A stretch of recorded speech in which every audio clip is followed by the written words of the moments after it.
Oke, Bismillahirrahmanirrahim. Alhamdulillahi wa kafa, wassalatu wassalamu ala rasulihi mustafa wa ala alihi wa sahbihi wa man ittada, amma ba'd. Alhamdulillah ya, pada hari ini kita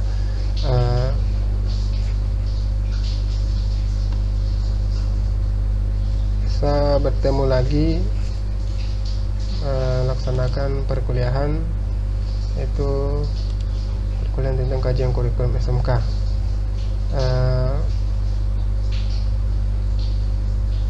Sebelumnya saya mohon maaf karena hari kemarin nggak sempat masuk, sehingga pertemuan ini saya buat dalam bentuk video YouTube.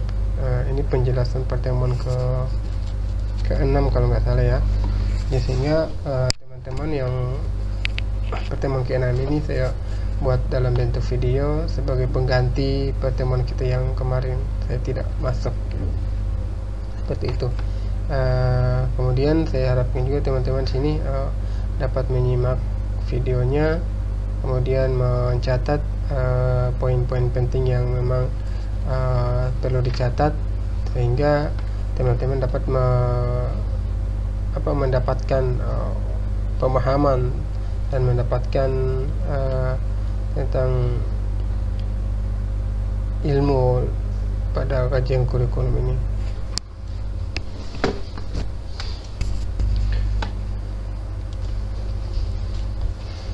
Nah, sekarang kita masih masuk dalam ini ya, kedudukan kurikulum dalam pendidikan.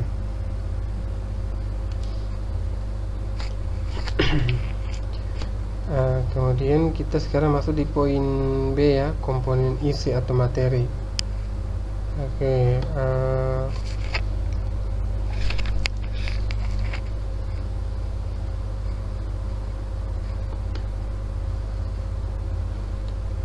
sekarang kita masuk di komponen isi. Sebelumnya kita sudah membahas tentang komponen tujuan ya, untuk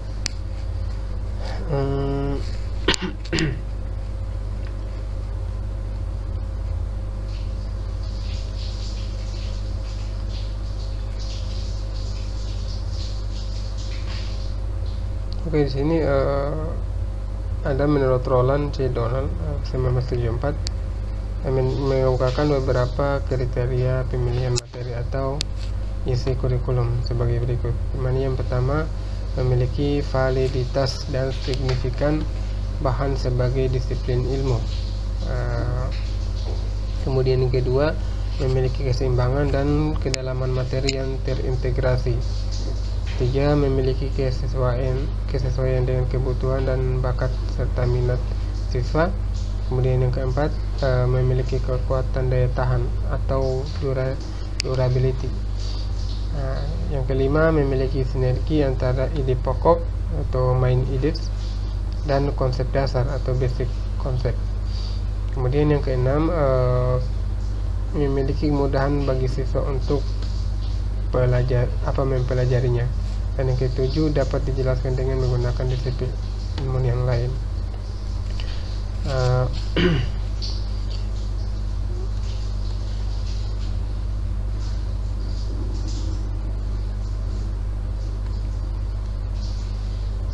Baik teman-teman, di sini menurut Roland ya, ada 7 poin yang mendukung atau beberapa kriteria pemilihan materi atau isi kurikulum. Yang pertama itu memiliki dan signifikansi bahan sebagai disiplin ilmu. Memang bahan yang dibuat oleh guru atau peserta didik atau kita yang sebagai pengajar itu memang harus signifikan dengan ilmu yang misalkan disiplin ilmu yang akan kita tujuan kita, misalkan seperti ini. Jadi teman-teman di sini sebagai guru nih membuat bahan ajar atau materi atau isi materinya tentang disiplin ilmu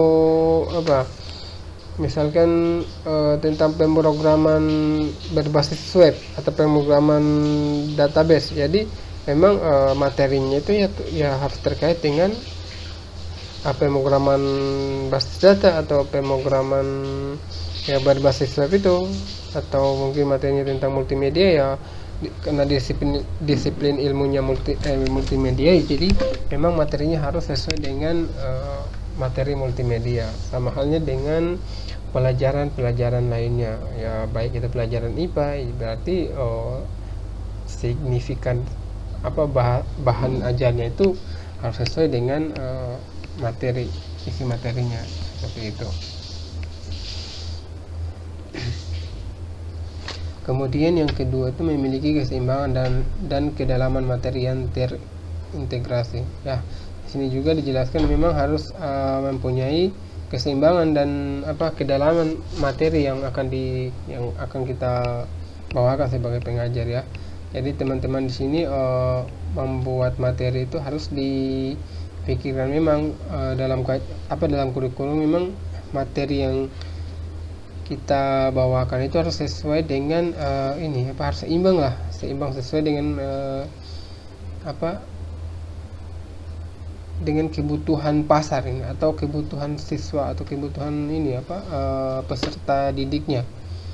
Jadi jangan materi tentang pemrograman untuk anak-anak SMK kita seharusnya mereka dibekali dengan basic pemrograman dasar, tapi karena kita mungkin sebagai guru atau pengajarnya sudah mengajar atau membuat program tingkat dewa atau tingkat ketingkatan yang rumit, sehingga kita memberikan materi itu di tingkat yang rumit juga. Misalkan seharusnya mereka mempelajari pemrograman basis data dasarnya, kita memberikan pemrograman tentang bagaimana membuat algoritma ini menghubungkan antara algoritma Siemens dengan SAW atau misalkan seperti itu. Itu kan sudah tingkat dewa sekali, atau tingkatnya sudah memang tingkat tinggi. Nah, jadi memang harus sesuai atau seimbang lah dengan materi yang dibawakan dengan penerima atau dengan kemampuan penerima materi. Dalam artian di sini siswanya ya, atau peserta didiknya, seperti itu. Jangan membawakan materi tentang pemrograman dasar, dijelaskan tentang tentang algoritma untuk menghubungkan sistem yang besar, seperti itu. Jadi memang itu perlu, tapi belum saatnya untuk siswa setingkat SMK misalkan ya, mereka masih mempelajari materi-materi dasar. Oleh itu digunakan jika memang penerima materinya itu mungkin seperti mahasiswa atau mungkin pengajar atau admin yang memang sudah berkompeten, seperti itu. Kemudian yang ketiga ya,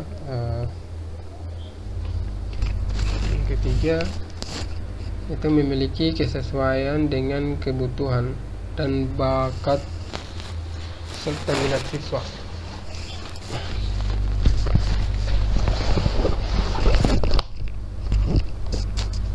Oke, di sini memiliki kesesuaian dengan kebutuhan dan bakat serta minat siswa.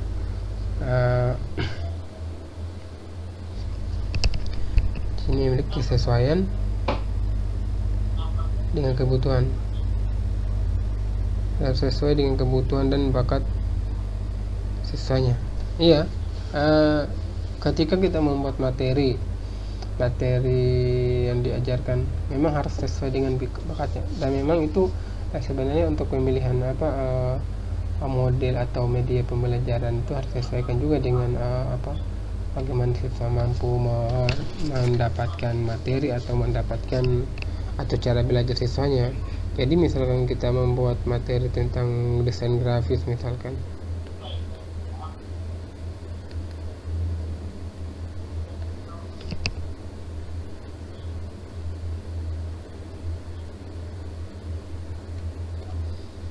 Ya kita harus sesuaikan. Misalnya kebutuhannya desain grafis, ya kita lihat minat siswanya. Minat siswa itu gimana? Apakah mereka memang tertarik dengan desain grafis? Kalaupun tertarik, ya bagaimana metode mereka cara belajar?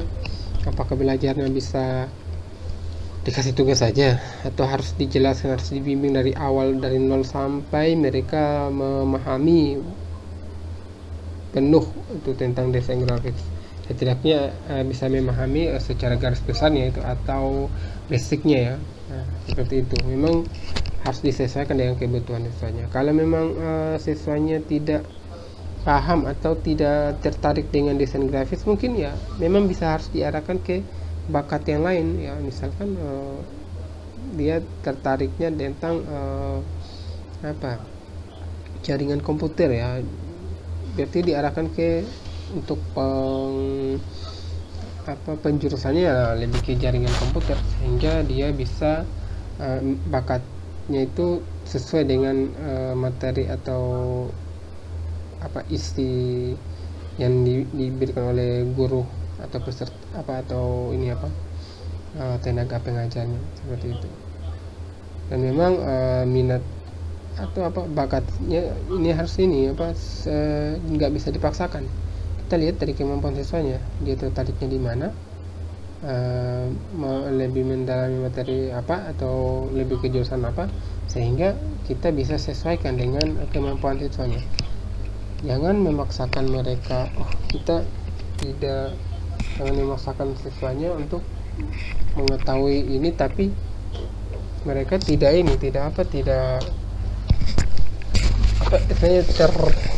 seperti terpaksa gitu. Itu kan tidak sesuai dengan minatnya, dengan bakatnya atau dengan hobinya ya. Kalau misalkan siswanya tertarik dengan desain grafis, ya kita ajarkan desain grafis. Tapi kalau memang mereka tidak tertarik sama sekali, ya kenapa harus diajarkan itu? Seperti itu ya. Nah, kemudian ini juga guru juga harus pandai-pandai, atau tenaga pengajar juga harus memang pandai-pandai memahami kebutuhan siswanya seperti apa. Ya mungkin kita bisa melakukan pendekatan secara privat, atau ketika kumpul-kumpul dengan dengan siswa-siswa, kita bisa menanyakan mereka tentang hal-hal yang mereka senangi dalam pembelajaran ini. Dalam pembelajaran misalkan tentang desain grafis, mereka senang sekali gitu. Berarti kita bisa istilahnya kita melakukan riset ini ya, sehingga ini mereka paham ini. Bagaimana kalau kita tawarkan dengan penjurusan lain seperti TKJ, jurusan komputer misalkan, apakah mereka tertarik dengan tertarik desain grafis ini?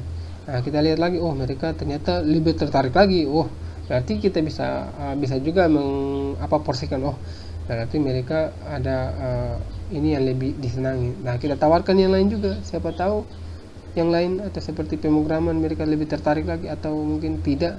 Nah, kita bisa lihat lagi di situ, saya melihat siswa-siswa saya ini lebih tertariknya ke jaringan sepertinya, karena kita lihat ketika saya tawarkan desain grafis, mereka tertariknya lebih kurang ya daripada dengan mata pelajaran jaringan komputer.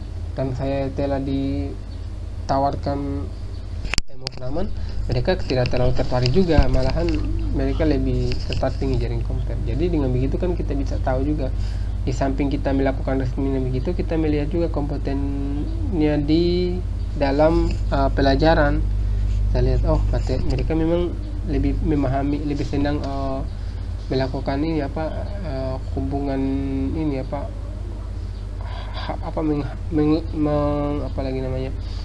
menghubungkan router atau menghubungkan antara PC satu ke PC lain, sehingga mereka memang bisnisnya itu ya lebih ke jaringan komputer misalkan, seperti itu. Jadi memang jadi penjurusan itu lebih baiknya kalau sesuai dengan minat dengan bakatnya, sehingga apalagi saya pernah mendengar pepatah itu mengatakan pekerjaan yang baik itu pekerjaan yang bagus adalah hobi yang dibayar atau hobi yang digaji. Jadi begitu, dengan begitu kita punya hobi, dan hobi kita melakukan hobinya kita nih, sehingga dari hobinya kita itu kita mendapatkan apalagi namanya income atau mendapatkan benefit dari hobi yang kita buat. Intinya ketika kita melakukan hobinya kita kan pasti kita melakukan dengan senang hati, dan the power of all out itu kita akan melakukan segala sesuatunya dengan lebih maksimal gitu, karena kan hobinya kita. Orang ketika melakukan hobinya pasti akan melakukannya dengan senang hati. Apapun hobinya pasti akan dilakukan dengan senang, karena hobi. Saya kan hobinya mancing ya, saya mancing ya gitu. Hobinya saya membuat program ya, kita bekerja di kantor dalam artian dia bekerja basicnya untuk membuat program, sehingga dia melakukan hobinya gitu. Nah, sama seperti ini ketika kita membuat materi harus disesuaikan dengan kebutuhan siswa dan bakat dan minat mereka, sehingga kebutuhan pasarnya apa misalkan ya kita sesuaikan dengan siswa yang bakat siswanya seperti itu. Kemudian yang keempat di sini, kita masuk memiliki kekuatan dan daya tahan atau durability. Kekuatan dan daya, ya materi yang kita bawakan juga itu harus memang punya daya tahan dalam materi sini. Ketika kita memberikan materi, mereka harus lebih memahami sepanjang dari kita memberikan, mereka harus sudah bisa paham sampai kemungkinannya ketika mereka sudah masuk dunia kerja, bahkan sampai mati bila perlu. Jadi materinya itu memang ngenah gitu, atau materinya itu memang masuk dalam otak ya, masuk dalam pikiran, saya masuk dalam hati siswa-siswanya ini, sehingga mereka lebih antusias dalam belajar. Kemudian kan kita tahu bahwa ilmu ini memang sangat bermanfaat dan bisa juga menjadikan amal jariah buat kita. Ketika kita mengajarkan siswa mengajarkan materi tentang misalkan membaca, kita suruh mereka membaca, misalkan anak-anak SD kita suruh belajar membaca, mengejar, pokoknya belajar sampai mereka tahu. Jadi ketika mereka sudah paham membaca, setiap kali mereka membaca, apalagi membaca buku dan masuk di otaknya, jangankan masuk di otaknya, nggak masuk saja, setelah mereka sudah bisa membaca, ya itu sudah mengalir pahala buat kita semua. Jadi amal jariah ya. Nah, itu kekuatan dan daya tahannya. Kemudian di sini ada lagi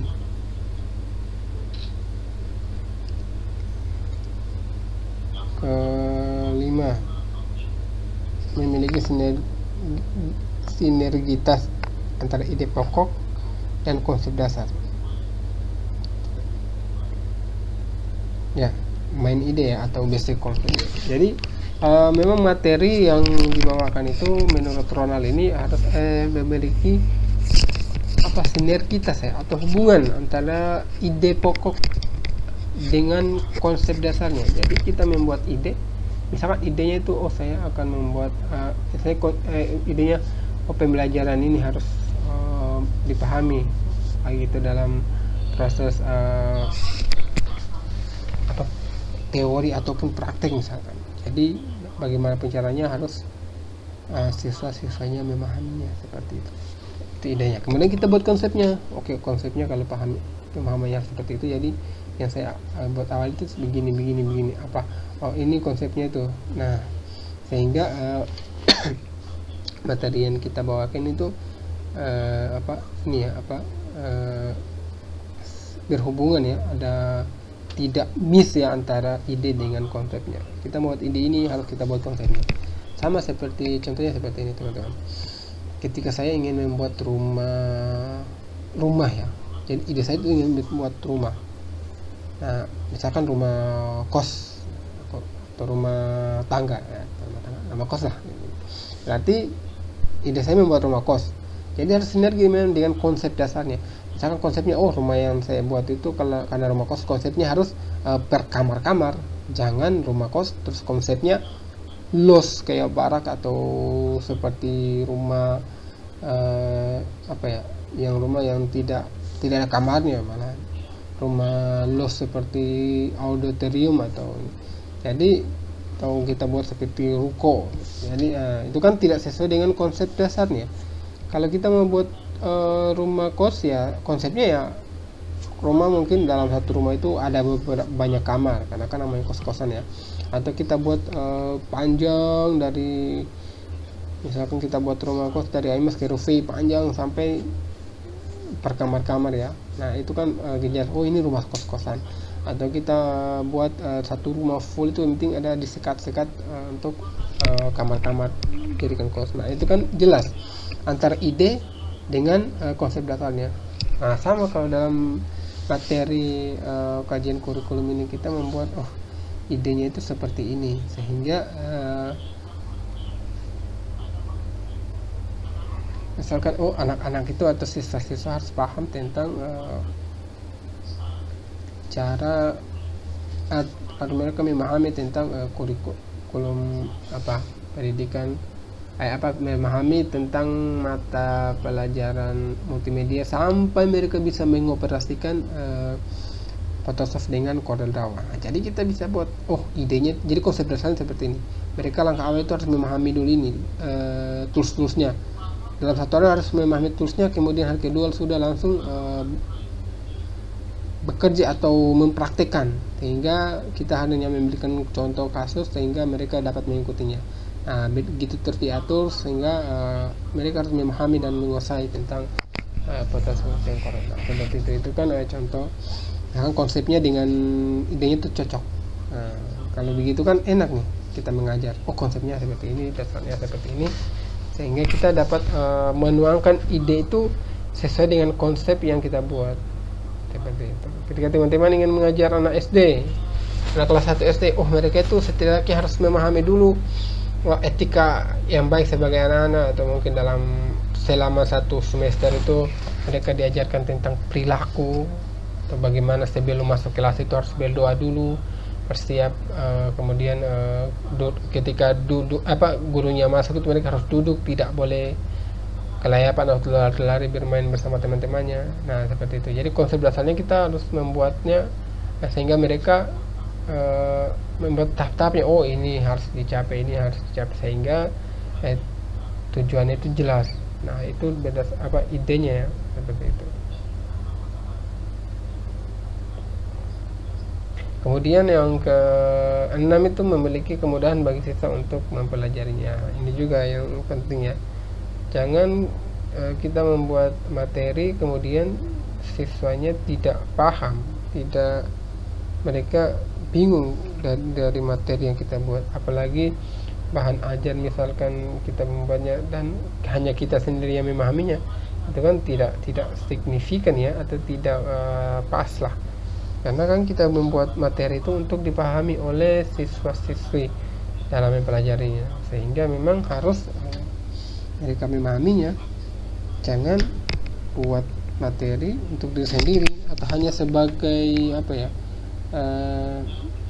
syarat atau lampiran dalam laporan pertanggungjawaban tentang pembelajaran. Jangan ya, membuat materi itu harus dapat dipahami dan mudah dipelajari oleh siswa.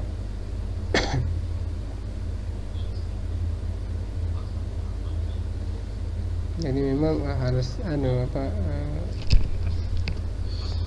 siswa, karena kan goalnya kan siswa yang keberhasilan untuk siswa, sehingga memang perlu strategi juga untuk memberikan siswa pemahaman seperti itu.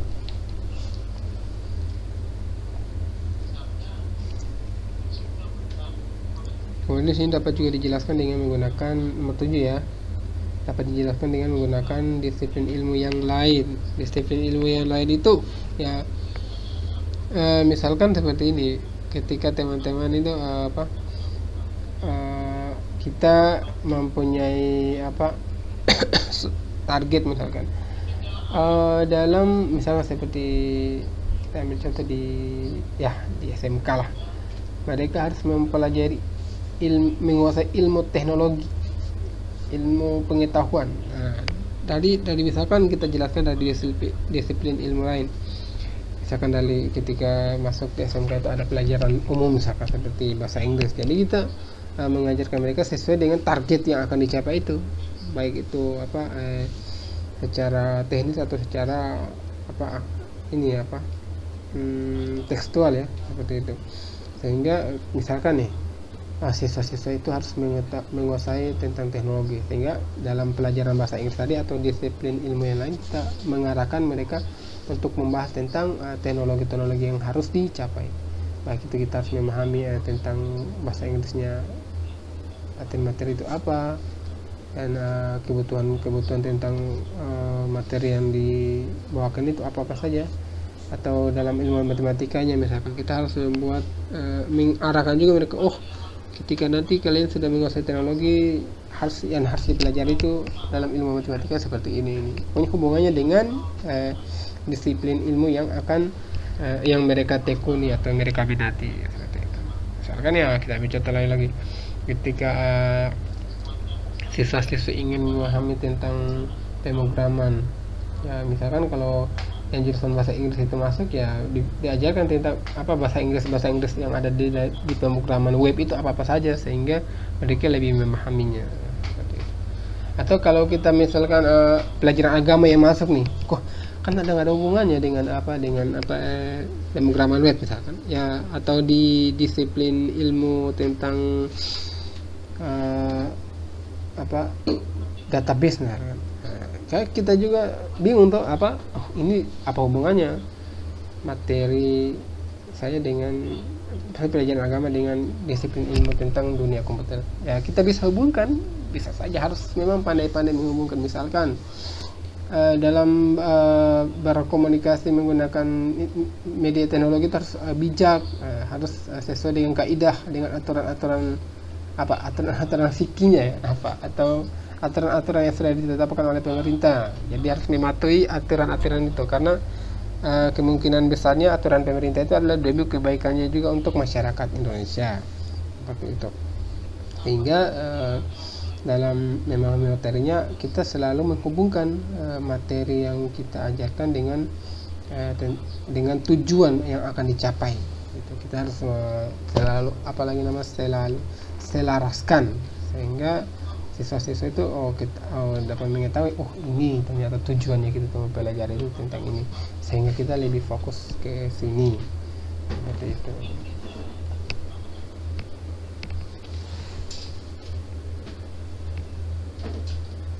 Dan memang kedalaman dan kekuasaan materi kurikulum itu memang perlu dilakukan pemilahan ya. Hal ini memang dimasukkan untuk ini agar materi tersebut dapat diterima dan dipelajari serta ditelaah oleh peserta didik. Seperti itu, memang harus signifikan memang materinya yang kita bawakan, seperti itu.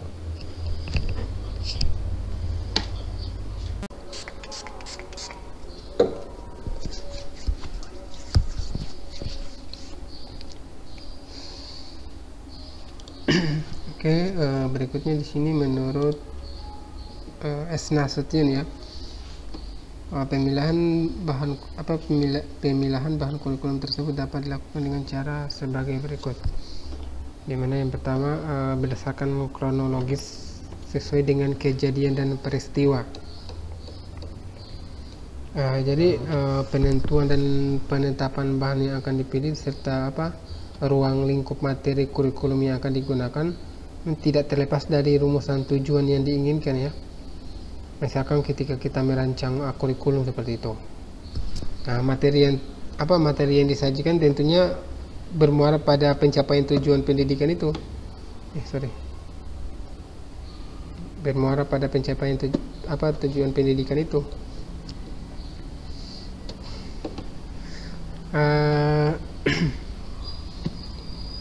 Kalau kita di Indonesia ini pencapaian pendidikannya itu ya sudah dirumuskan oleh Undang-Undang Dasar ya, Undang-Undang Dasar 1945. itu mencerdaskan kehidupan bangsa. Nah, mencerdaskan kehidupan bangsa itu ya kita harus mencerdaskan juga generasi atau para peserta didik itu, mencerdaskan kehidupan bangsa untuk semua masyarakat di Indonesia ini, seperti itu. Nah, kemudian di sini aspek materi yang merupakan salah satu bagian terpenting dalam pengimbangan proses pembelajaran, sehingga hal itu harus dirumuskan secara sistematik ya, sesuai dengan tingkat kemampuan siswa atau peserta didiknya. Sementara dalam pengimbangan aspek materi pembelajaran dapat dilakukan dengan dengan metode, kalau menurut Nasution ini, metode konsep map ya, atau peta konsep. Nah, di sini sudah dibagi 5 pemilahan bahan kurikulum. Yang pertama itu berdasarkan kronologis sesuai dengan kejadian dan peristiwa.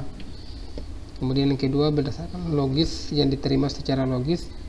Kemudian yang ketiga berangkat dari materi yang mudah sampai materi yang lebih kompleks. Keempat dari yang spesifik menuju yang lebih umum. Kemudian digunakan pendekatan psikologi Gestalt dari hal-hal yang komprehensif menuju bagian-bagian. Sini yang pertama berdasarkan kronologisnya, jadi sesuai dengan kejadian atau peristiwa. Ya, memang dalam pembuatan materi isi atau komponen isi dalam materi kurikulum itu memang harus sesuai dengan fakta atau kejadian. Jangan kita apalagi kalau mengajarkan siswa SMK itu memang harus sesuai kejadian atau fakta yang terjadi di lapangan. Contohnya seperti teman-teman ketika menjadi guru SMK, misalkan ada guru SMK otomotif atau bengkel ya, ketika praktek di sekolah harus sesuai dengan kejadian di bengkel yang ada di luar sana, di bengkel-bengkel di masyarakat itu. Karena bagaimana kalau kita membuat memperbaiki motor, kemudian tidak sesuai dengan fakta yang terjadi. Kita belajar di sekolah teorinya seperti ini, ketika dipraktekkan di industri itu harus sesuai dengan materinya atau sesuai dengan teorinya. Setidaknya walaupun mungkin ada beberapa mungkin ada yang tidak full stack dengan materi yang ada, tapi pasti tidak melenceng dari dasar teori yang sudah dipelajari di sekolah. Ya, misalkan mungkin kalau kita di sekolah belajarnya membongkar motor matic atau motor bebek ya orang bilang. Ketika di bengkel ya tidak mungkin kita hanya membuka motor matic saja, tetapi kemungkinannya pasti ada kejadian ingin ada kerusakan pada motor moge ya, motor gede atau motor yang pokoknya di luar motor yang kita perbaiki waktu praktek di sekolah seperti itu. Jadi memang tapi itu kan setidaknya kita sudah mempunyai teori bahwa kalau kerusakan seperti ini tidak jauh-jauh pasti di kesalahannya atau masalahnya itu di sini sudah ada gambaran ya secara umumnya. Tapi lagi-lagi memang harus sesuai dengan ini apa yang sudah dipraktekkan di sekolah tadi. Jadi memang sesuai dengan kejadian dan peristiwanya. Kan tidak mungkin orang ketika kita belajar di sekolah, belajarnya di SMK otomotif, kemudian ketika praktek di industrinya kita belajar atau praktek industri di perusahaan atau di lembaga elektronik. Ya kan nggak nyambung, kita tidak akan mungkin membongkar komputer. Tidak, beda ya mesin komputer dengan mesin otomotif, nggak bisa. Nah itu memang harus sesuai dengan kronologis kejadian ya, faktanya ya. Itu jadi memang materinya harus sesuai. Kita tidak boleh mengambil materi yang menurut kita aja, tapi kita sesuai dengan fakta. Biasanya fakta itu memang atau materi-materi yang sudah disampaikan di sekolah-sekolah itu sudah berdasarkan hasil penelitian ya, atau riset terdahulu ya. Oh ternyata di lapangan seperti ini kejadiannya, jadi yang dipelajari di sekolah itu harus seperti ini juga, setidaknya sudah ada gambaran umumnya. Nah begitu ya, oke, seperti itu ya. Kemudian yang kedua ini berdasarkan logis, diterima secara logika ya. Materinya memang harus dipahami secara logika. Tidak mungkin kita misalkan nih di sekolah siswa kita harus mengetahui bagaimana cara membuat desain grafis, misalkan membuat spanduk. Ya, harus logis bagaimana kita mengajarkan mereka cara-caranya membuat ini. Kita tidak bisa mengajarkan mereka desain spanduk kemudian ajarannya tidak logis, tidak sesuai dengan SOP yang ada. Harus selaras ya dengan dengan logika yang diterima oleh siswa atau peserta didik, seperti itu. Kemudian yang ketiga di sini berangkat dari materi yang mudah sampai materi yang kompleks.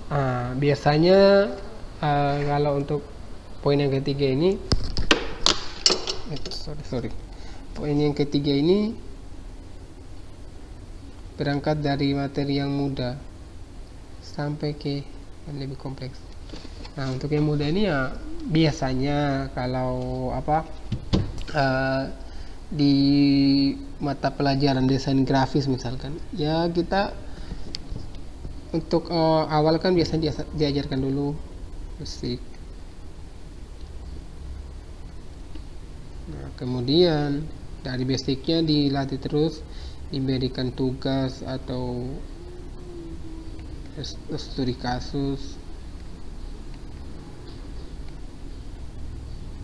sehingga terbentuklah skill dari skill basicnya tadi, sehingga kita bisa menyampaikan materi yang lebih kompleks lagi tadi ini.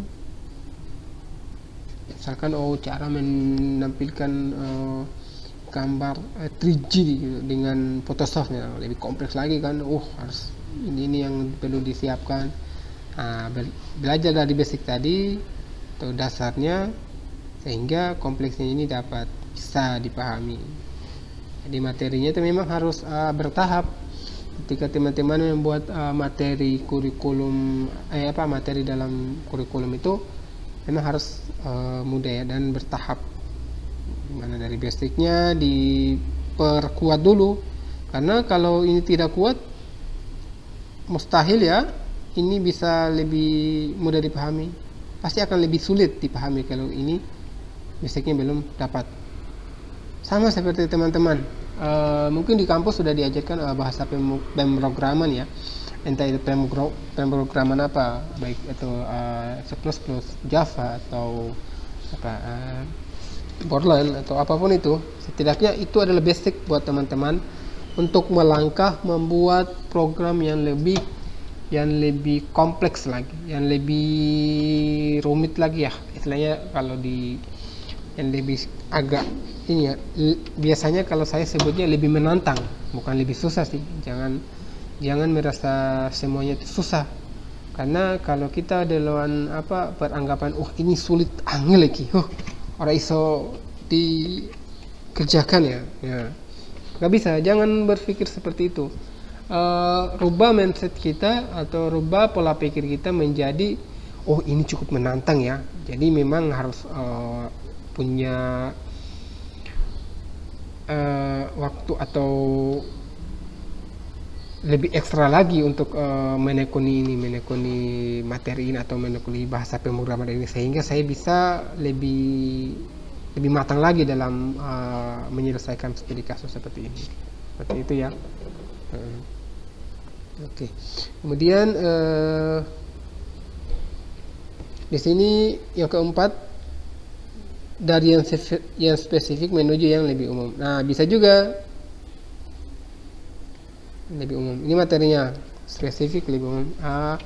Biasanya kalau materi-materi begini yang ini apa?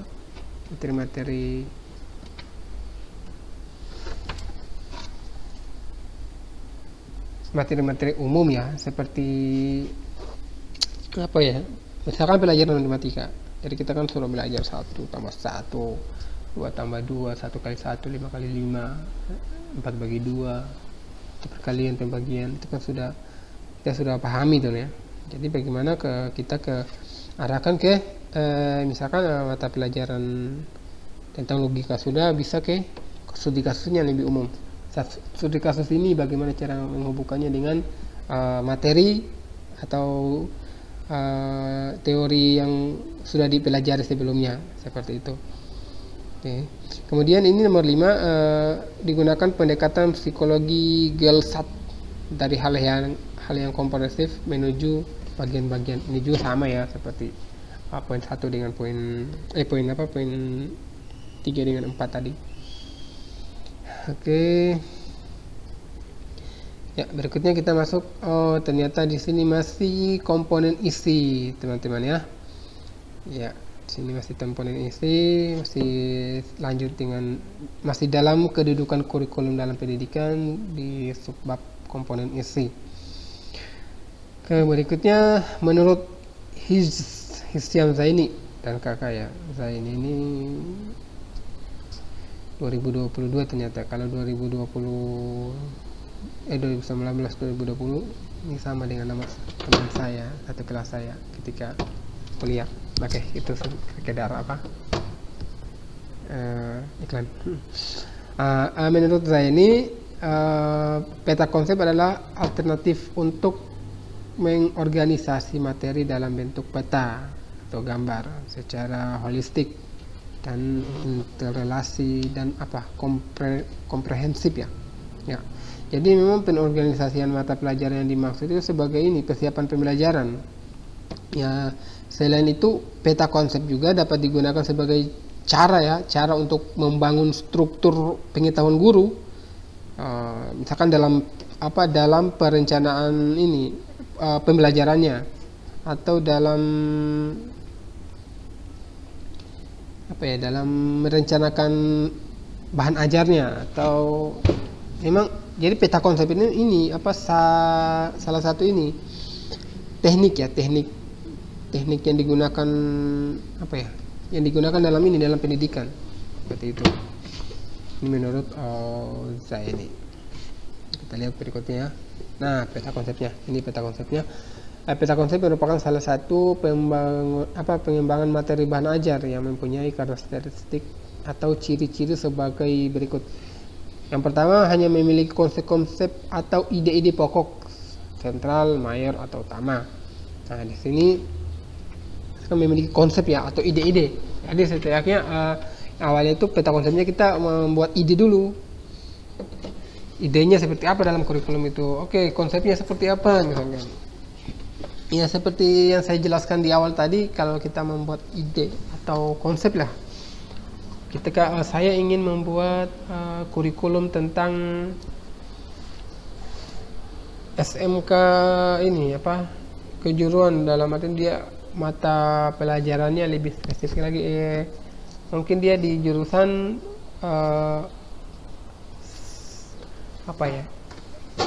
cyber security. Nah, jadi itu memang ini kita punya ide. Nah, di situ sudah ada ya idenya. Secara umum itu cyber security. Jadi bagaimana ini tentang teknologi ya, misalkan teknologi informasi tentang cyber security. Jadi memang sudah tertuang nih konsepnya seperti itu. Jadi sudah idenya seperti itu. Kemudian di situ kita sudah buat konsepnya itu yang bagaimana? Ya, konsep atau ide ya. Konsepnya cyber security ya sudah sudah ada lah, kita sudah membuat, oh ini ya, dari konsep tersebut cyber security tadi ya, kita tulis aja misalkan sini.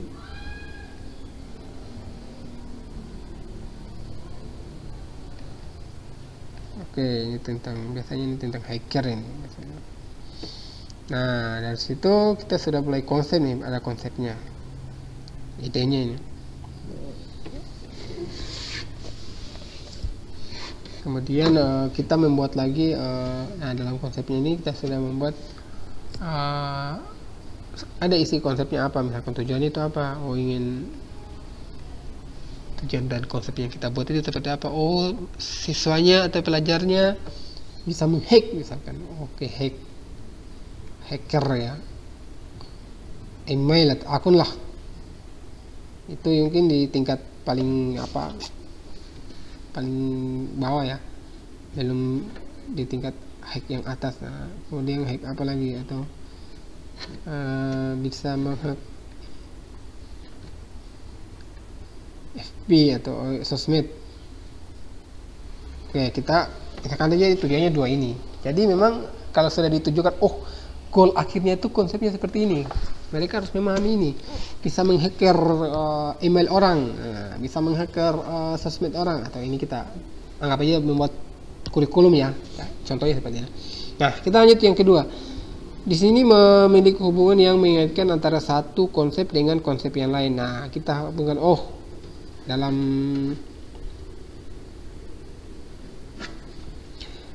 ini kan sudah ada dua nih tujuannya kita.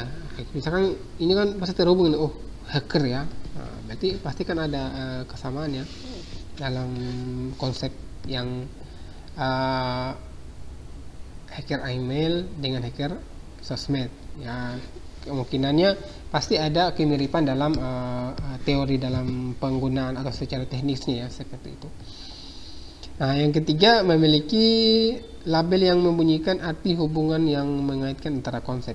Jadi memang memiliki hubungan ya, hubungan yang mengaitkan antara konsep-konsepnya. Jadi konsepnya ini cyber security, spesifiknya oh ini hacker sosmed, hacker email seperti itu. Atau mungkin ditambahkan lagi hacker apa gitu, hacker akun mantan. Boleh juga hacker. Ya, ini mungkin kalau kalau hacker akun mantan ini mungkin ada syarat tertentu ya. Syaratnya ya harus punya mantan. Kalau yang nggak punya ya mungkin harus buat mantan dulu. Seperti itu. Oke, ini hanya selingan ya. Setidaknya gini, teman-teman bisa paham. Oke, nah oke lah, kita buat tiga ini. Tujuan goalnya lah seperti itu. Ya, jadi memiliki label yang ketiga memiliki label yang membunyikan arti hubungan yang mengaitkan antara konsep-konsep. Jadi memang harus ada keterkaitan dari ketiga tujuan ini, goal tadi, seperti itu. Kemudian di sini 4, desain itu berwujud sebuah diagram atau peta yang merupakan satu bentuk representatif konsep-konsep atau materi-materi pelajaran yang ya, ini kalau dalam bentuk diagram biasanya ini alur ya, sehingga lebih memudahkan, lebih memahami konsepnya itu arahnya tujuannya kemana. Misalkan jadi cyber tadi ya, cyber security, kemudian dia menuju kemana, oke. Misalkan hacker mantan, oke. Kemudian hacker sosmed, kemudian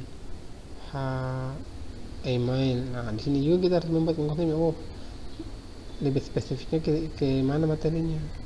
Kalau ada materi umum mungkin bisa juga di sini. Nah, ini juga bisa yang bersamaan dengan materinya. Nanti lebih spesifiknya akan terpisah diagramnya. Sekarang dibuat seperti itu. Jadi jelas ya, alurnya itu seperti ini. Itu peta konsep.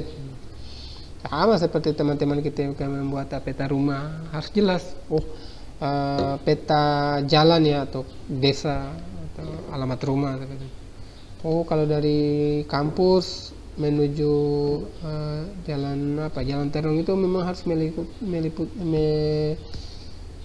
bisa kita melewati melalui jalan tren, atau bisa juga kita melewati jalan jalan unit 2, atau bisa kita melewati jalan lain ya, seperti itu. Setidaknya kan itu ada peta konsepnya jelas, supaya lebih jelas ya untuk memahaminya. Ya, bisa kebayang kalau tidak ada peta konsep dalam penyusunan materi, nanti yang ada kita lebih istilahnya jalan buta-buta ya, orang bilang. Jalan buta-buta itu kalau orang Papua bilang itu jalan itu jalan buta-buta, orang Papua bilang. Intinya ya jalan tanpa arah gitu, nggak tahu mau kemana, karena nggak ada petanya, kita nggak paham mau ke alur mana, ke arah mana, seperti itu.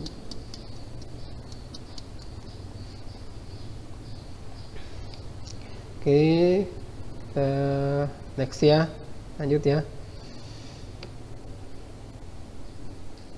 Ya, kita masuk komponen strategi pembelajaran. Komponen strategi pembelajaran.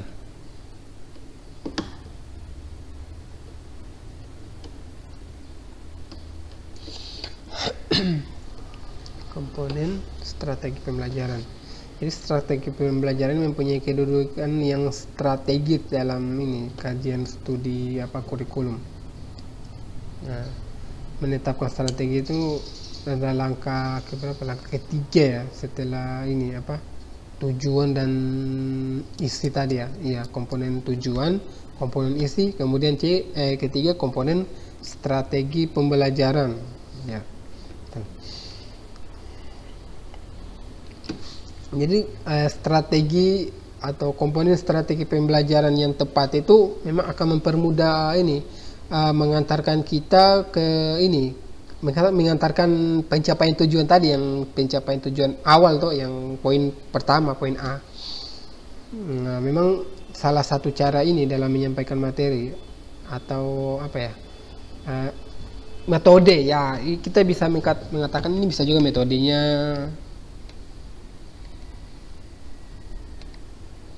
Metode seperti apa, atau model ya, model sama ya, sama aja kayaknya. Atau ya cara atau apalah ya, intinya ini sama saja untuk bagaimana kita membuat strategi pembelajaran sehingga siswa atau tujuan yang kita inginkan itu tercapai. Tujuannya apa, jadi strateginya seperti apa. Nah, kita ambil contoh saja tadi ketika kita lanjut ya. Oke, kita mencontohkan sebelum kita lanjut. Atau saya jelaskan dulu aja. Sekaligus saya beri contoh.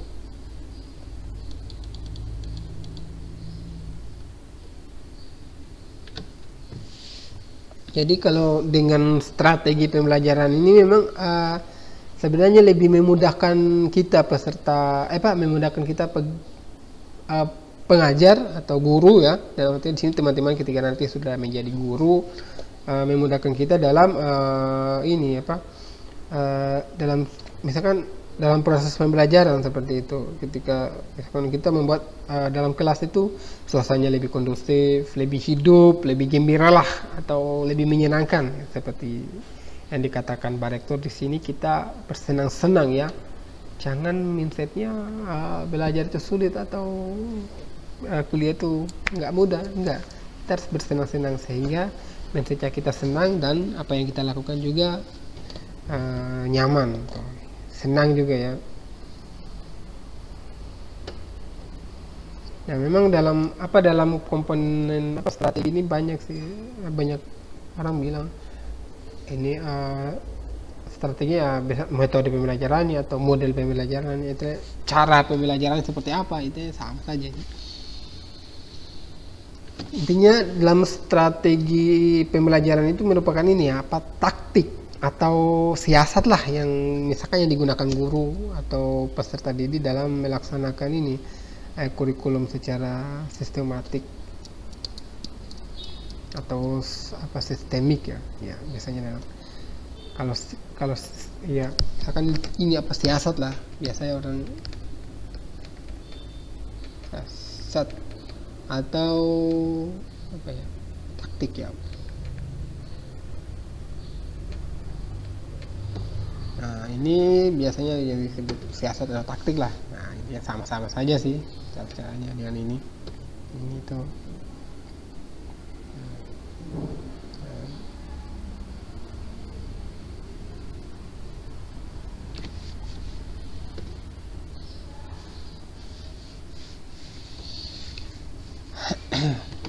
Nah dalam siasat ini biasanya ada dua ya, atau ada sistemik, ini sistemik dan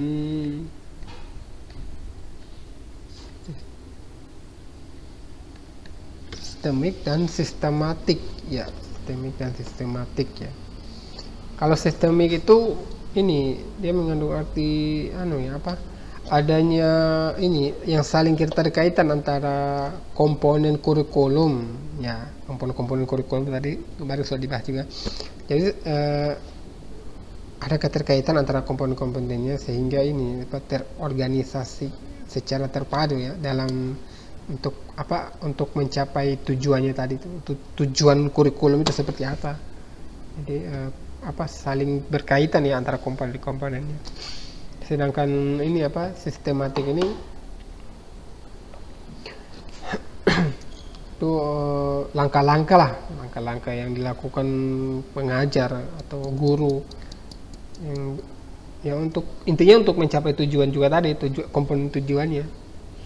Ya memang langkah-langkah atau strategi atau siasat ini atau taktik ini ya intinya bagaimana sehingga siswa atau peserta didik dapat memahami atau dapat mampu melaksanakan atau mampu menguasai tujuan dari apa yang akan kita capai ya. Tujuan pembelajaran ingin menjadi hacker akun sosmed atau hacker email atau hacker akun mantan ya, itu apa-apa yang harus dilaksanakan. Misalkan kita ingin saya ingin hacker akun mantan saya, akun sosmednya, atau misalkan kita ambil saja Facebooknya. Berarti saya harus menyediakan data-data, harus langkah awal.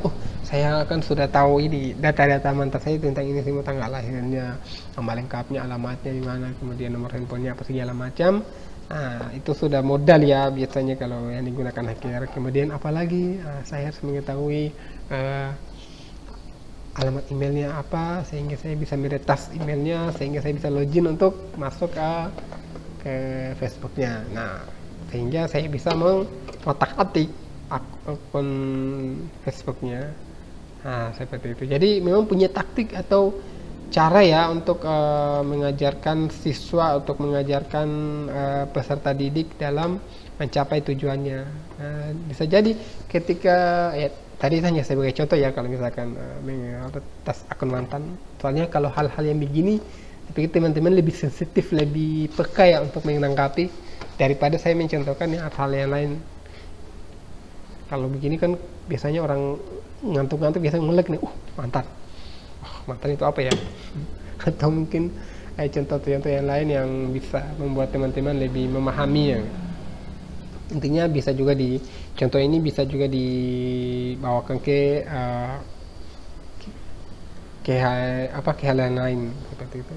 Intinya teman-teman bisa memahami lah, artinya seperti itu.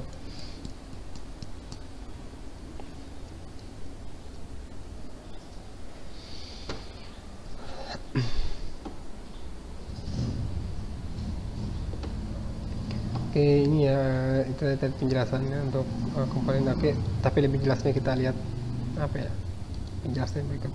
Oke, strategi atau pendekatan pembelajaran akan menentukan output atau outcome peserta didik dalam memahami dan mengimplementasikan dalam kehidupan sehari-hari. Sementara menurut Richard Anderson Suncana ya pada tahun 1990, ada dua pendekatan dalam proses pembelajaran, yaitu pendekatan yang lebih berorientasi pada guru dan ada juga pendekatan yang berpusat pada karakteristik dan kepentingan peserta didik.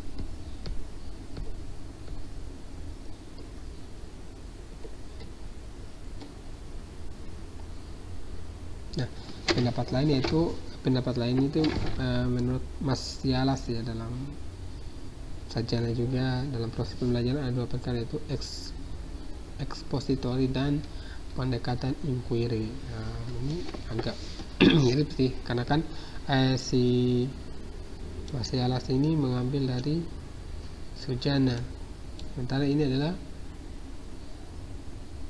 Sujana juga, teorinya Sujana. Nah, ini adalah teorinya Sujana juga, sama aja ya. Dalam proses pembelajaran pendekatan itu ekspositori dan pendekatan inquiry. Pendekatan kenapa ini bahasa Inggris susah? Oke, pendekatan ekspositori itu yaitu pendekatan yang berpusat pada guru lah. Kemudian materi yang disajikan dengan menggunakan tutur kata, dan yang paling dominan adalah peran guru. Nah, sedangkan pendekatan inquiry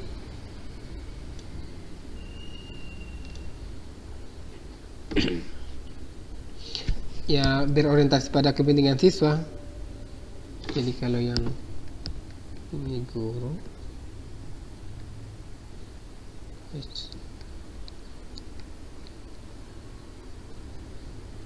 yang ini siswa.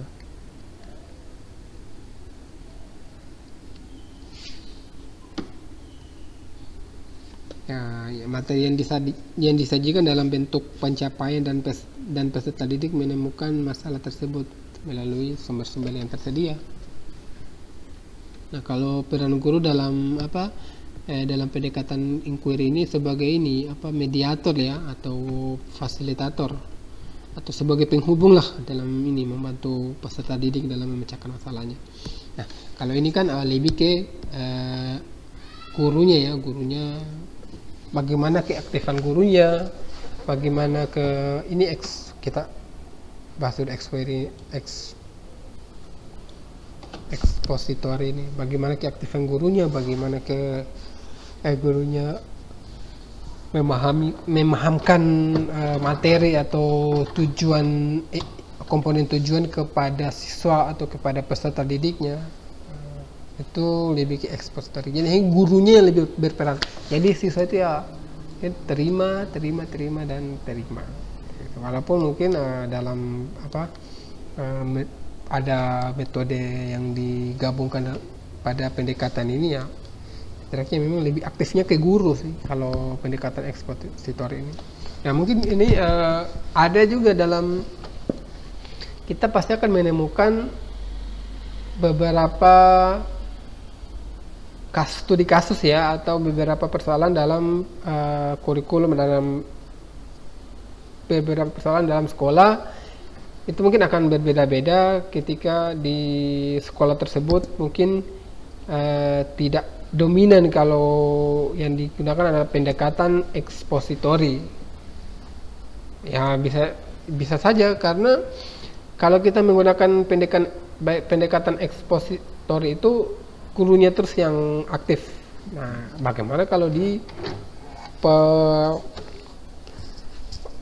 mata pelajaran otomotif ya, seperti itu, atau ya praktikum ya, kalau guru terus yang mempraktek ya, bagaimana siswanya bisa memahami. Jadi memang pendekatan, kalau itu dalam studi kasus itu ya lebih ke pendekatan inquiry ya, karena siswa yang lebih aktif, sehingga harus siswa yang lebih aktif untuk belajar atau mengerjakan tugas atau melakukan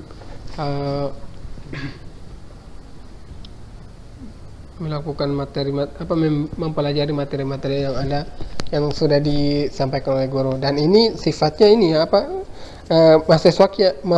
siswanya yang aktif, peserta didiknya yang aktif. gurunya hanya memfasilitasi saja atau mediator lah, penghubung dari materi ini. Bagusnya kita menggunakan ini, misalkan praktek, oke, langsung praktek, mereka terjun langsung di lab atau di industri, sehingga mereka lebih paham, lebih mengerti, seperti itu.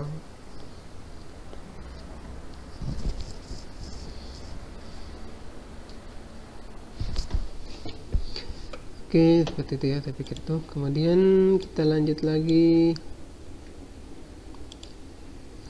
Oke, di sini ternyata komponen strategi pembelajaran ini cukup singkat ya, nggak terlalu panjang.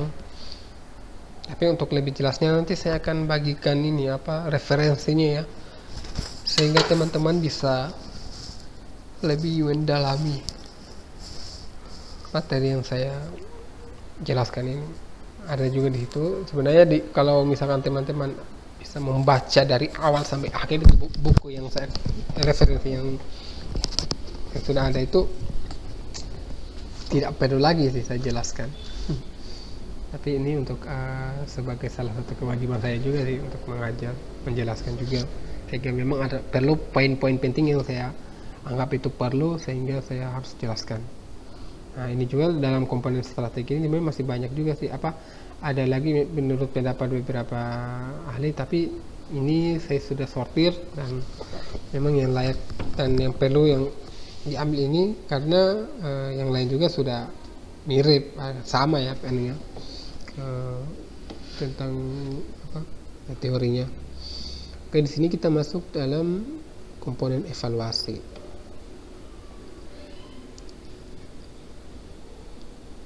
Oke. Di sini komponen evaluasi, cukup panjang. Evaluasi merupakan komponen keempat dari pengembangan kurikulum, dan pembelajaran evaluasi mempunyai kedudukan yang penting terutama dalam menentukan keberhasilan dan kegiatan pendidikan dan pembelajaran. Nah, evaluasi dilihat dari aspek makro untuk melihat keberhasilan kegiatan pendidikan secara umum. Sedangkan secara mikro dapat digunakan untuk melihat keberhasilan kegiatan pembelajaran di kelas. Oke, di sini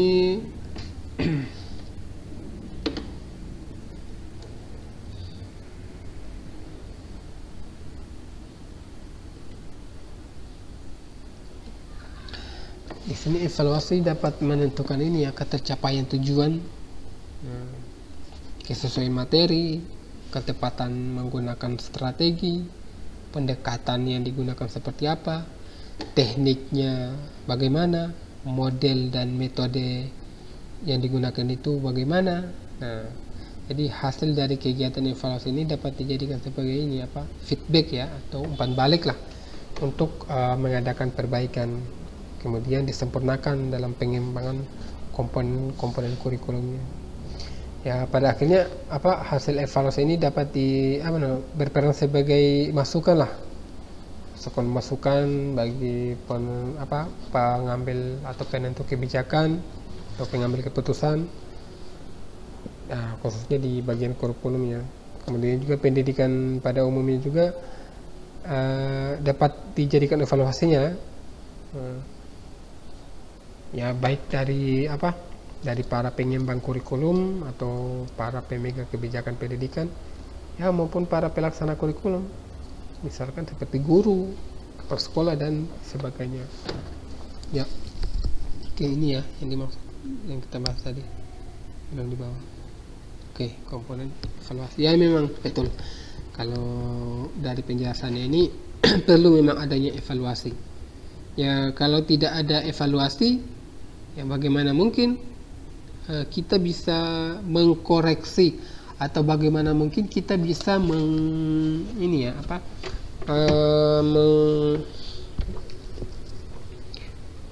bagaimana bisa kita ingin lebih baik lagi, seperti itu. Kalau kita selalu salah dan salah ya, mungkin yang kalau yang kebanyakan mantan mungkin mereka terlalu banyak kriteria yang tidak terpenuhi oleh mantan-mantannya, sehingga memang harus apa ya, apakah si A ini misalkan, kalau si A banyak mantannya, kemudian harus menurunkan kriteria sebagai calon pasangannya, atau dia memang belum mendapatkan pasangan yang sesuai dengan kriterianya. Nah, kemungkinannya saja ada dua itu. Kalau misalkan dia belum mendapatkan kriterianya, ya berdoa saja semoga dapat. Syukur-syukur kalau dapat. Kalau misalkan mungkin kriteria yang dia misalkan si A ini inginkan itu terlalu tinggi, itu juga yang perlu dievaluasi sebenarnya. Wah, saya kok sudah beberapa kali punya pasangan tapi pasti kandas terus di tengah jalan, misalkan dari beberapa kali misalnya saya sudah punya 3 atau 4 mantan. Wah, itu saya pikir sudah banyak ya, 3 atau itu sudah bisa dievaluasi teman-teman ya, sudah bisa mengevaluasi dirinya. Saya dari ketiga orang ini atau keempat orang ini, apa sih yang menjadi faktor utama sehingga saya dengan mantan-mantan saya ini putus atau pisah gitu. Nah, bisa dipikir, mungkin saya awalnya itu gara-gara misalkan mantannya yang pertama si B ini terlalu kita kemarin bertengkar gara-gara atau berpisah gara-gara tidak cocok. Nah, kemudian dengan si C, kurang srek dengan gaya cara dia memperlakukan wanita gitu, atau memperlakukan pria gitu. Kemudian si si D, dia terlalu agresif, atau terlalu ngatur-ngatur gitu, atau terlalu banyak ini mintanya. Oke. Kemudian si mantan si E ini hampir sama dengan si A, tapi si B, cuman beda-beda tipis lah, tapi itu dia nggak sesuai dengan saya punya keinginan sehingga putus. Nah, dari keempat itu kan sudah bisa dievaluasi, ternyata permasalahannya itu gara-gara kurang cocok, mungkin gaya bahasanya saya tidak suka diatur-atur. Nah, mungkin bisa dilihat, kita bisa mengevaluasi diri, kenapa sih, apakah saya terlalu nggak bisa diatur itu karena kenapa, mungkin saya terlalu sering-sering membangkang, atau mungkin dari situ kita bisa mengevaluasi, mungkin kemungkinan kedepannya kalau saya mempunyai pasangan lagi, saya harus menurut ya, itu kan demi kebaikan saya juga, saya harus menerima masukan dari pasangan saya nanti, karena kemungkinan mungkin mereka menilai saya seperti itu sehingga saya harus memperbaiki itu. Nah, seperti itu. Dan jadi itu adalah yang namanya evaluasi. Oke, itu kalau mungkin di situ bisa dipahami ya. Kita bergeser ke arah kurikulum. Oke. Nah, di sini kan dijelaskan tadi pengembang kurikulum dan evaluasi menjadi kedudukan yang penting ya, terutama dalam menentukan keberhasilan kegiatan pendidikan dan pembelajaran. Oke. Evaluasi yang dilihat dari aspek makro untuk melihat keberhasilan kegiatan pendidikan secara umum, sedangkan mikronya dapat digunakan untuk melihat keberhasilan pembelajaran kelas. Oke, makronya kita lihat dulu makronya. Nah, makronya di sini dievaluasi. Misalkan si SMK Muhammadiyah Seget, ada nggak Seget? Atau Muhammadiyah Selawati. Oke. Ternyata ketika hasil akhir dari penerapan kurikulum misalkan kurikulum K13 ini, ternyata banyak siswa-siswa yang tidak berkompeten dalam bidang ini. Kenapa mereka bisa mengambil bidang ini? Nah, itu bisa menjadi bahan evaluasi. Misalkan dia tidak cocok di bidang multimedia. Nah, dilihat evaluasi, dari 30 orang ada 15 orang yang tidak cocok. Wow, ini banyak sekali. dicatat nih evaluasinya seperti apa. Kemudian ini dalam masih umumnya ya, dari 30 orang ada 15 orang yang tidak lulus atau tidak berkompeten, tidak dikatakan berkompeten ya. Nah, itu dicatat apa-apa, kemudian dilihat lagi, oh strateginya itu yang digunakan seperti ini. Kenapa? Apakah strategi ini memang tidak cocok digunakan di kelas atau digunakan di pada SMK Muhammadiyah Salawati ini. Nah, seperti itu. Atau di dalam perkuliahan ini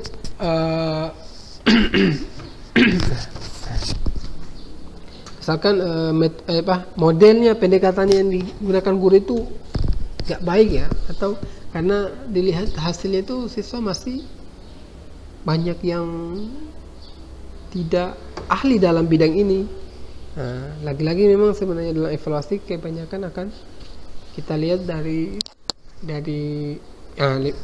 guru, sekolah atau pimpinannya, seperti itu. Karena kita kan ingin mencapai siswa yang misalnya tujuan akhirnya itu adalah siswa yang bisa menguasai ini atau punya perubahan ya dalam hidupnya si peserta didik tersebut. Sehingga memang evaluasi ini lebih ke kita melihat hasil capaian siswanya. Nah, ketika siswanya dari sekian banyak yang tercapai, yang bisa mendapatkan hasil yang baik hanya beberapa siswa, nah yang perlu dievaluasi itu adalah bagaimana proses komponen isinya atau komponen komponen materinya, komponen tujuannya, komponen strateginya. Nah, itu semua harus dievaluasi. Jadi ketiga komponen sebelumnya, jadi komponen keempat harus mengevaluasi semuanya sehingga tidak terjadi pengulangan kesalahan lah istilahnya mengurangi risk ya, atau resiko kesalahan terjadi lagi ke depannya. Ya, evaluasi ini memang ini memang selalu menjadi patokan dalam sebuah perubahan. Kita lihat saja di Indonesia ini, teman-teman pasti selalu bertanya-tanya kan, kenapa ini kurikulum kita selalu berubah. Sebenarnya bukan untuk perubahan ini memang perlu. Kenapa perlu? Ya itu dia tadi, karena hasil dari evaluasi yang terjadi. Karena kalau bukan berdasarkan evaluasi, nggak akan mungkin berubah. Ya udah, kita misalkan dari anggap aja kurikulum KTSP ya, atau kurikulum ya kita ambil contoh kurikulum KTSP kemudian berubah menjadi kurikulum K13. Kalau tidak ada evaluasi kan nggak akan mungkin ada namanya perubahan menjadi kurikulum K13. Nah, K13 di sini kan perubahan dari evaluasi dari kurikulum KTSP. Kemudian ada lagi kurikulum K13 K13 revisi Nah, itu kan hasil dari evaluasi juga. Tapi memang itulah kenapa kurikulum di Indonesia selalu berubah-ubah. Sebenarnya ini hanya proses ini nama saja sih. Intinya itu semua mengacu dari komponen tujuannya tadi belum berhasil, kemudian komponen istinya atau materinya seperti apa, komponen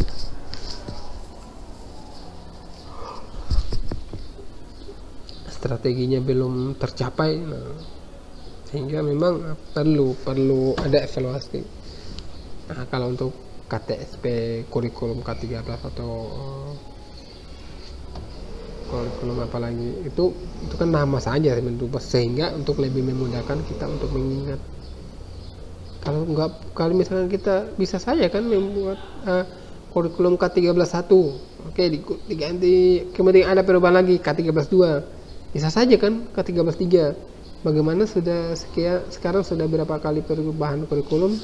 Mungkin sudah bisa perubahan kurikulum, misalkan kalau kita kasih nama saja K13.1, 2 dan seterusnya, mungkin sekarang sudah sampai puluhan, misalkan K13.50.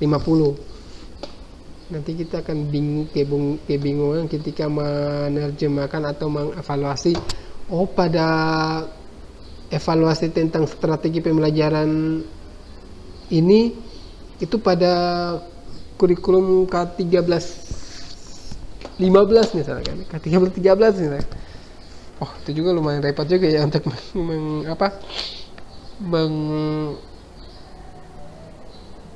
menerangkan tentang perubahannya dia berada posisi di kurikulum apa.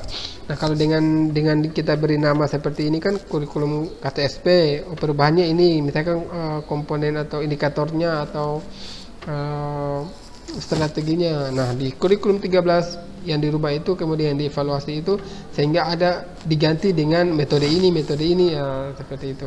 Jadi kan ada perubahan sehingga ganti namanya seperti itu. Supaya lebih memudahkan kita mengingat ya, intinya itu. Untuk perubahan nama saya pikir itu tidak terlalu riskan ya, bukan persoalan yang urgent. Cuma hanya kan biasanya dalam setiap kali perubahan tatanan pemerintahan atau kebijakan dari masing-masing masing-masing pemerintah itu, setiap pergantian reshuffle kabinet pasti ada saja namanya perubahan. Ya itu ya memang betul, namanya perubahan itu perlu untuk menjadikan kita lebih baik. Ya kita lihat saja sekarang kurikulum sekarang sudah makin baik ya, apalagi di perguruan tinggi ada namanya MBKM, Merdeka Belajar Kampus Merdeka ya, sehingga mahasiswa lebih ditekankan untuk aktif dalam aktivitasnya, lebih aktif lah dalam berperan ini, seperti itu. Sehingga kita tidak perlu lagi guru memang harus lebih aktif juga, tapi setidaknya di sini yang lebih berperan penting itu kita melihat indikatornya itu mahasiswa dilibatkan segala macam kegiatan sehingga mereka lebih produktif ya istilahnya. Buktinya sekarang MBKM ini sudah banyak mahasiswa yang dilibatkan, misalkan bisa kuliah di kampus lain tanpa harus dia berpindah berpindah home base ya, dari kampus A ke kampus B. Misalkan dia dari kampus Unimuda bisa berkuliah di kampus yang ada di Jawa sana, tapi tanpa harus dia pindah kampus. Nah, itulah salah satu programnya Mas Menteri, sehingga ada perubahan di setiap pergantian kabinet. Nah, seperti inilah ada perubahan ini ya, kurikulumnya juga berubah sehingga memang kita tidak bisa lari dari namanya evaluasi, karena namanya juga manusia yang melakukan, manusia yang menyusun, sehingga evaluasi itu penting. Nah, dari evaluasi tadi kita bisa belajar dari kesalahan,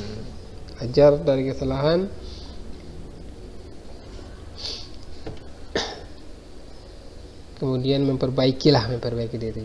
Oke, berikutnya di sini kegiatan evaluasi merupakan bagian yang tak terpisahkan dalam pengimbangan suatu kurikulum.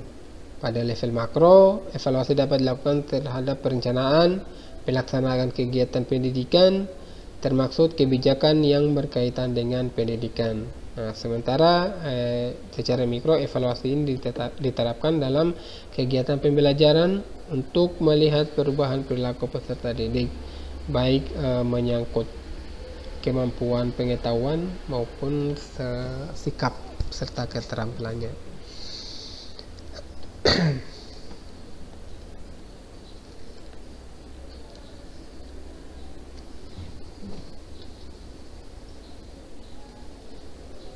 Yang memang hasil dari kegiatan evaluasi ini pada dijadikan sebagai umpan balik atau strategi evaluasi, umpan balik atau feedback.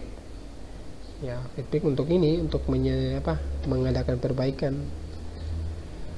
Makanya intinya tuh untuk sebenarnya bukan di dalam buku referensi ini disebut untuk memperbaiki ini mengadakan perbaikan dan menyempurnakan pengembangan pendidikan. Nah, walaupun memang sempurna itu tidak ada manusia yang sempurna ya, karena kesempurnaan itu hanya milik Allah dan kita hanya berusaha untuk memperbaiki dan memperbaiki. Karena kalau misalkan sudah sempurna, nggak akan ada lagi namanya perbaikan, nggak akan ada lagi namanya perubahan, kan udah sempurna. Cuma di sini ya dikatakan untuk memperbaiki ya, untuk merubah yang mungkin masih dianggap belum pantas, belum tidak layak digunakan seperti itu. Dan di sini juga tadi sudah dijelaskan dalam kalau secara mikro, evaluasi yang diterapkan adalah kegiatan pembelajaran untuk perubahan perilaku peserta didik. Jadi dalam mikro lebih ditekankan ke perubahan siswanya atau peserta didiknya atau anak-anak sekolahnya ya, baik itu menyangkut kemampuannya atau skillnya atau sikap dan keterampilannya ya, kemampuannya gitu, seperti itu. Nah, dalam makro tadi dia lebih ke fokusnya ke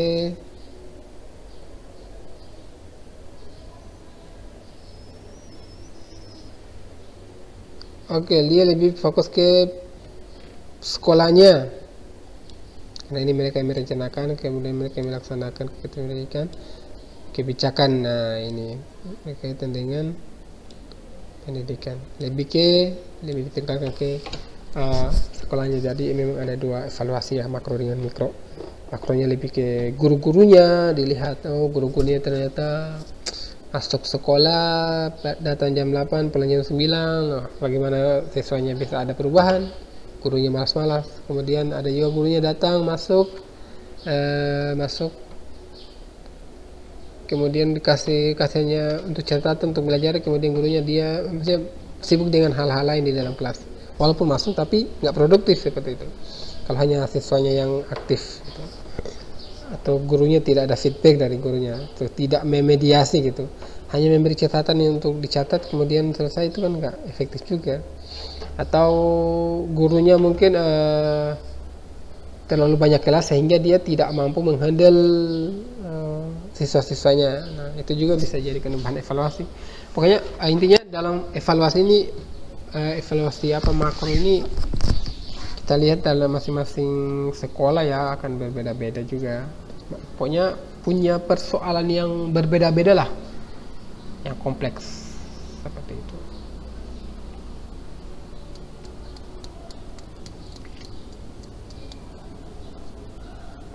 Kemudian sini mikro itu ya, kita lihat siswanya itu mungkin pendekatan atau strategi yang digunakan gurunya itu salah, atau bukan salah sih, nggak ada yang salah, yang penting ini mungkin tidak efektif digunakan di situ, di sekolah tersebut, sehingga memang harus diganti evaluasinya seperti apa, atau diganti proses pembelajarannya itu bagaimana, mungkin dari praktek menjadi mungkin dari teori menjadi praktek terus, atau dari praktek bisa diselingi dengan menggunakan langsung terjun di industri atau seperti apa, sehingga mereka lebih paham. Nah, itu bisa dirubah dalam evaluasi tadi, seperti itu ya. Oke. Ya, saya sudah ada pandangan juga sih tentang tugas yang akan kalian lakukan nanti ya teman-teman ya. Intinya itu mengacu pada komponen tujuan, kemudian komponen isi ya, atau materi kalau nggak salah tadi. Nah, yang ketiga itu komponen ya, strategi pembelajaran.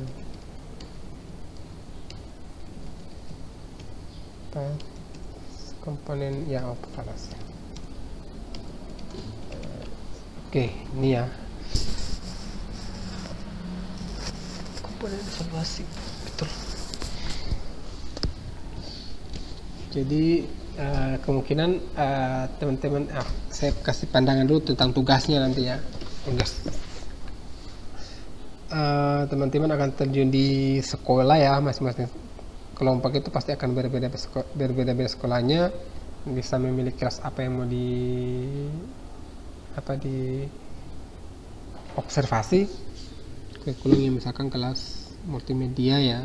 Nah, kita lihat tujuan pembelajarannya itu seperti apa, kemudian isi atau materi-materi yang digunakannya itu apa saja sih, nah, strateginya bagaimana, kemudian ketika dievaluasi apa-apa yang sudah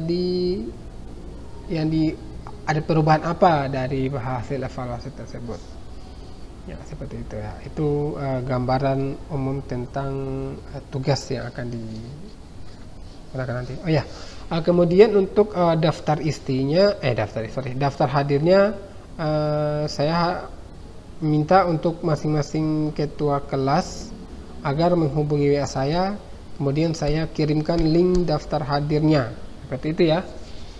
Untuk pertemuan ke berapa ini? 6 ya kalau nggak salah, pertemuan ke-6. Sehingga saya memberikan link untuk mengisi daftar hadir dan waktu pengisian daftar hadir seperti itu. Oke, saya pikir untuk pertemuan ke-6 ini sampai di situ. Kalau misalkan memang ada pertanyaan, silakan ditanyakan di kolom komentar atau bisa langsung WA saya.